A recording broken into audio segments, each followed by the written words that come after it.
is Jesus geskrywe. Op my hart is Jesus geskryf. Cause hy is young, hy los jou nooit alleen. Op my hart is Jesus geskrywe. Op my hart is sy naam in kapitaletters. Ek het besef dat hy die liewe, die waarheid en die weg is. Ek beweeg saam in genade, wat ek weet wat die wet is. Ek weet wat verkeerd en wat reg is. Ek weet wat goed en wat sleg is.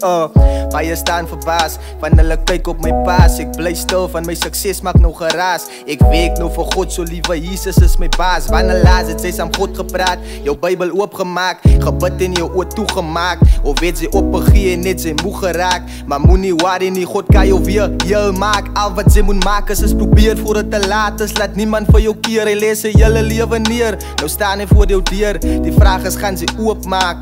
Maak jou hart God se verblyf, zodat hy in kan kom en sy naam op jou hart skryf. En sy naam op jou. Op my hart is Jesus geskrywe. Op my hart is Jesus geskryf. Op my hart, cause hy is een, hy los jou nooit alleen. Op my hart is Jesus geskrywe. Okay, ja, ek het gekom met 'n brief vir jou. Nommer 1, moet nooit vergeet dat God is lief vir jou. Week toe hoor staan wat sy wil wies. Jou future word bepaal deur die vriende wat sy kies. Glo in God. A Jesus in my veins, bro, a Jesus in my kop. A Jesus in my brains, bro, a Jesus on top. Van God sal jou nooit verstoot. Hy het jou geken voor sy gevorm was in jou moeder se skoot. So alles hy verlore, sy was vir 'n rede gebore. So vergiet van die pyn, vergiet van die okappy, vergiet van die wyn. Daai goed mogs in elke geval men die selle van jou brein.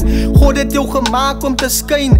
Sy is spesiaal, spesiaal soos die blomme in die tuin. So vergiet van die gedruis, vergiet van die probleme by die huis. En onthou daar's plek by die kruis. En onthou daar's plek by die kruis.